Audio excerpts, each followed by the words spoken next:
Bonjour à tous, très heureux de vous retrouver, c'est Patrick. Aimer sans savoir aimer peut arriver à blesser la personne qu'on aime. Vous l'avez sans doute compris, nous poursuivons et continuons notre série sur l'amour et les relations. Et aujourd'hui, nous mettons l'accent sur comment aimer. Oui, parce que aimer, même si c'est noble, parfois c'est tout un art. Alors vous êtes confortable et vous voulez en parler, gardez l'écoute. Mais n'oubliez pas, activez la cloche pour vous abonner à la chaîne et ne rien rater de tous nos contenus.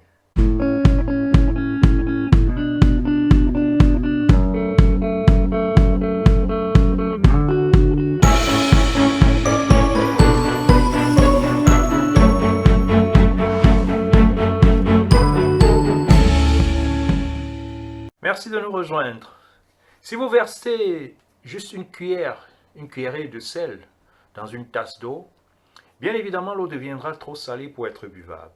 Cependant, cette même quantité de sel, si vous la versez dans une rivière par exemple, rien ne changera. On pourra toujours utiliser l'eau de la rivière pour cuisiner, pour se laver et pour boire. On ne se rendra même pas compte qu'il y a du sel qui a été versé dans cette rivière. Pourquoi? Parce que la rivière est tout simplement trop immense pour être affectée par une cuillère de quoi que ce soit. L'amour est à peu près la même chose. Gardons l'écoute. Quand nos cœurs sont petits, notre compréhension et notre compassion sont limitées. Et nous souffrons. Nous ne pouvons pas accepter ou tolérer les autres et leurs défauts. Et nous exigeons qu'ils changent. Mais quand nos cœurs s'épanouissent, ces mêmes choses ne nous font pratiquement plus souffrir. Nous avons beaucoup de compréhension et de compassion et nous pouvons embrasser les autres. Nous acceptons les autres tels qu'ils sont et cela leur donne la chance de se transformer d'eux-mêmes. En d'autres termes, contrairement à la notion populaire, ce n'est pas l'amour qui rend les gens magnanimes, c'est la magnanimité qui rend l'amour possible. Pour expérimenter le véritable amour, vous devez tout d'abord devenir plus aimant. Plus votre cœur est grand, plus l'amour que vous pouvez donner et recevoir sera grand et votre capacité à accepter et à transformer les autres sera supérieure. Plantez un arbre dans un petit espace et il deviendra bientôt trop grand pour cette place. Malgré une taille régulière, il faudra éventuellement l'abattre. De plus, si les racines de l'arbre n'ont pas assez d'espace pour s'épanouir, pour s'établir, pour se propager, elles ne pourront pas résister aux vents violents et aux tempêtes. Vous devez faire beaucoup de place dans votre cœur pour que votre amour puisse grandir et s'étendre sans fin et sans interruption. Vous ne devez jamais le forcer, parlant de l'amour bien entendu, à pousser dans une direction particulière, ni l'empêcher de se propager au-delà de l'autre personne. Le véritable amour inclut tout le monde. Au moment où l'amour cesse de grandir, il commence à mourir, tout comme un arbre. L'amour est une chose vivante qui respire et a besoin de nourriture pour grandir. La plupart des gens pensent que l'amour est la nourriture du bonheur, mais en fait, c'est le contraire qui est plutôt vrai. Lorsque nous nourrissons et soutenons notre propre bonheur, nous nourrissons notre capacité à aimer. C'est pourquoi aimer signifie apprendre l'art de nourrir notre propre bonheur. Mais où trouver le bonheur est la grande question. Gardez l'écoute. Il n'est pas facile de répondre à cette question. La question est peut-être mal posée. Car est-ce que nous devons réellement chercher le bonheur ou est-ce que nous devons plutôt en prendre conscience? Le fait est que nous sommes tous nés heureux. Mais à mesure que nous grandissons dans le monde et nous acquérons des peurs, des angoisses et des désirs, nous oublions comment être heureux, bien entendu. Assez paradoxalement, c'est notre quête constante du bonheur qui nous rend malheureux. Plus nous nous fixons des objectifs, moins nous sommes conscients des choses qui nous arrivent dans le moment présent. Moins nous sommes capables de vivre sans jugement ni conviction. Prenons la marche par exemple.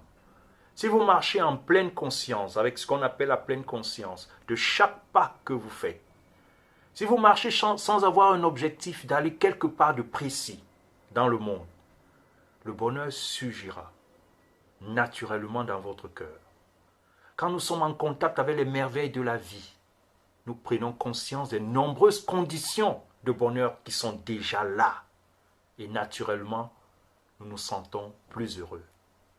La beauté qui nous entoure nous ramène au moment présent afin que nous puissions lâcher la planification et les soucis qui nous préoccupent. Comme tout le reste, l'amour se produit dans le présent. Ainsi, la prochaine fois que vous verrez votre bien-aimé absorbé par l'anxiété, détournez un peu son regard des choses du futur et prenez conscience de ce qui se passe autour de vous au moment présent. Vous pouvez avoir une phrase, selon comment vous l'appelez, si vous l'appelez amour, si vous l'appelez chéri. Ne vois-tu pas le coucher du soleil à l'horizon, ou bien sentir la lente floraison des fleurs? Attirez l'attention de votre partenaire ou de la personne à qui vous voulez peut-être signifier cette importance de se focaliser sur les choses du présent. Faites-lui prendre conscience des choses qui sont autour de lui. Laissez vos soucis de côté.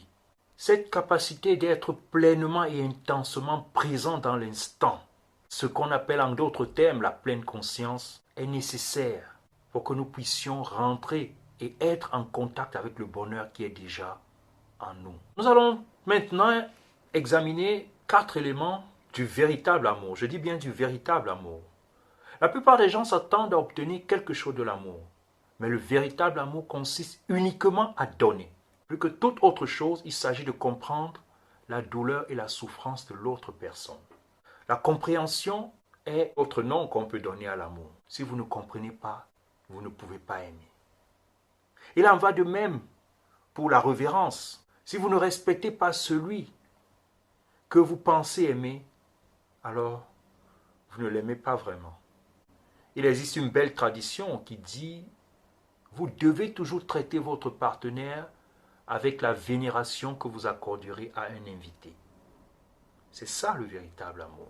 Le véritable amour est composé de 4 éléments essentiels qui sont l'amour bienveillant, la compassion, la joie et enfin cette interconnectivité. Le fait que en fait 2 deviennent 1. L'essence de l'amour bienveillant est la capacité d'offrir le bonheur à l'autre personne.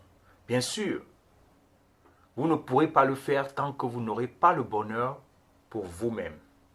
Alors, commencez à guérir votre moi blessé par la pleine conscience, afin que vous puissiez un jour élever l'humeur et le caractère de votre bien-aimé grâce à la bonté aimante. Nourrissez votre cœur pour qu'il puisse nourrir le cœur des autres. Le deuxième élément qui est la compassion est plutôt la capacité de comprendre la souffrance de l'autre personne. Encore une fois, la seule façon d'aider quelqu'un à comprendre sa douleur est de comprendre la vôtre. Alors seulement vous pouvez transformer les deux, la vôtre et celle de votre partenaire. La capacité d'expérimenter et d'offrir de la joie est le 3e élément du véritable amour. Le véritable amour inclut un sentiment de joie profonde qui nous rappelle que nous sommes en vie. Si nous ne ressentons pas cela, lorsque nous ressentons de l'amour, alors il faudrait encore travailler. Ce n'est pas encore le véritable amour. Alors le dernier élément que nous avons défini comme l'interconnexion, on pourrait aussi dire peut-être l'inclusivité ou un autre mot. En amour, comme on le dit souvent, 2 doivent devenir 1. C'est l'absence en fait ici de toute frontière entre vous et l'autre personne qui fait que l'amour est une expérience si recherchée et si sacrée. Ce qui arrive à votre partenaire vous arrive à vous. Comme l'a écrit le grand écrivain russe Mikhail Bulgakov, dans Le Maître et Marguerite, celui qui aime doit partager le sort de celui qui est aimé. Sinon, ce n'est pas le véritable amour. Gardez l'écoute.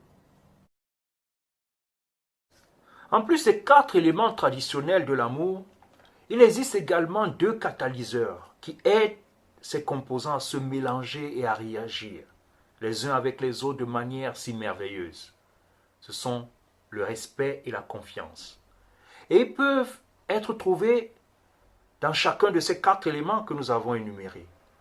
L'amour sans confiance et sans respect de soi et de l'autre n'est pas encore de l'amour, car il permet la peur et le doute.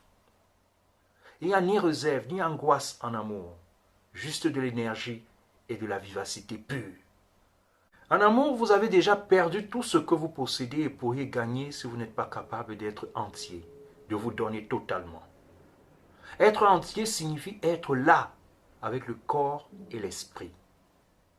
Ce dualisme de corps et esprit a été une préoccupation majeure des philosophes occidentaux depuis Aristote et Platon, surtout après René Descartes. Les penseurs orientaux, quant à eux, n'ont jamais eu à faire face à ce problème aussi trivial. Pour eux, le corps et l'esprit n'ont jamais été censés être 2 entités distinctes. Tout ce qui se passe dans le corps change l'esprit. Tout ce qui se passe dans l'esprit a un effet sur le corps. Tout comme l'esprit s'appuie sur le corps pour se manifester, le corps s'appuie sur l'esprit pour être vivant et exister. C'est pourquoi, si vous ne respectez pas le corps de votre bien-aimé, vous ne respectez pas non plus son esprit. Par ricochet, vous ne vous respectez pas vous-même non plus, car en amour, vous êtes entier et connecté. Le désir sexuel en soi n'est pas de l'amour.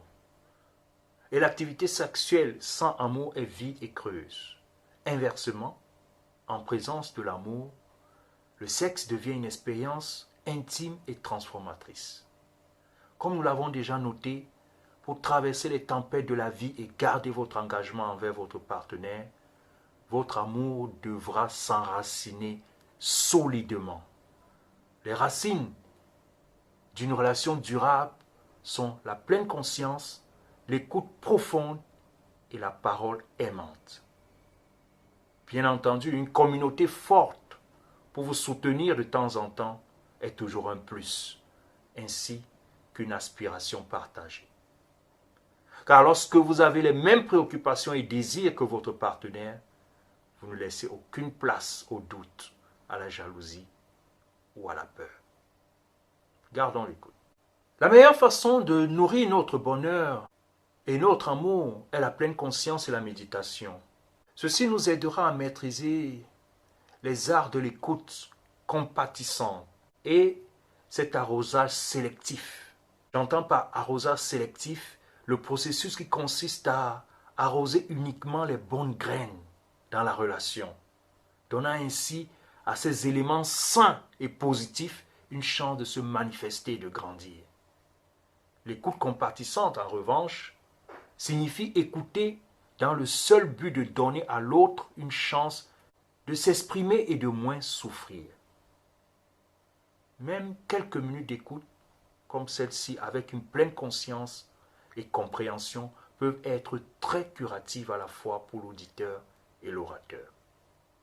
En plus de devenir un meilleur auditeur en amour, vous devriez également vous efforcer à devenir un parleur plus doux.